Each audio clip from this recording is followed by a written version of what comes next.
Hello friends, আমি high, Neelam. আমি দীপান্বিতা। আজকে সবার প্রথমেই সবাইকে আগে বলি যে রথযাত্রার অনেক অনেক শুভেচ্ছা আর অভিনন্দন। আজকের এই শুভ দিনটা থেকেই আমাদের নতুন একটা জার্নি শুরু হচ্ছে। তো সবাইকে বলবো তোমরা সাথে থেকো, পাশে থেকো, আমাদের পাশে থাকবে। অফকোর্স এটা আমরা যে জার্নিটা শুরু করব তোমাদের সাপোর্টটা অবশ্যই দরকার, যেহেতু এটা রথের দিন। আমরা এটা চাইছি খুব সুন্দরভাবে এটা স্টার্টিং করতে। তো দেখো আমরা স্টার্টিংটা কিভাবে করি আর তোমাদের দিনটা আমরা কিভাবে কাটাচ্ছি সেটাও তোমরা দেখতে পাবে। তো সবাই সাথে থেকো, পাশে থেকো, আর অবশ্যই তোমাদের ফিডব্যাকগুলো দিও কমেন্টসে, সেটা আরও ভালো লাগবে। ঠিক আছে, থ্যাংক ইউ। চলো এবার সবাই মিলে বেরিয়ে পড়লাম রথ দেখার উদ্দেশ্যে।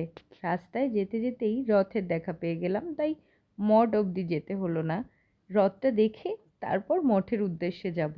প্রভুরা সবাই জয়গান গাইতে গাইতে যাচ্ছে মামার বাড়ি থেকে মাসির বাড়ির উদ্দেশ্যে। আবার এক সপ্তাহ পর সে ফিরে আসবে নিজের বাড়িতে। সব মানুষ আনন্দ করে তাকে দিয়ে আসছে তার মাসির বাড়ি। চলো আমরাও সাথে যাই, দেখি কত মানুষ কত রকমভাবে আনন্দ করতে করতে যাচ্ছে। সামনেই আমরা রথের দেখা পেয়ে যাচ্ছি। এই দেখো রথ আসছে। রথ চলে যাওয়ার পরও দেখো এতখানি ভিড় তবু রয়ে গেছে। এবার একটু পাঁপড় ভাজা খেয়ে নিই, কারণ রথ দেখতে আসলে তো পাঁপড় ভাজা খেতেই হয়।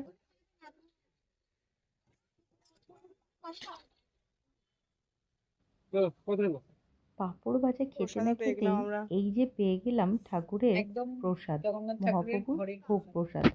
তারপর আমাদের নদো বাচ্চাকে বললাম পাঁপড়টা টেস্ট করে বলো তো দেখি কেমন লাগলো। তার বুঝি ভালোই লাগলো। এরপর মঠে যাওয়ার পর যেটা পেলাম সেটা হলো এই প্রসাদ। মুড়ি, খই আর এই গুড় দিয়ে বানানো মণ্ডটাকে তোমরা কি বলো সেটা কিন্তু আমাদেরকে জানিও।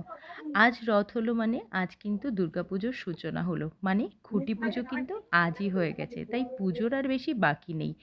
এবার প্রসাদগুলো নিয়ে আমরা চলে গেলাম নার্সারির দিকে। আজকের দিনে কিছু গাছ নিজের বাড়িতে নিয়ে যাওয়া ভালো, তাই সবাই সেই উদ্দেশ্যেই হয়তো নার্সারির দিকেই যাচ্ছে।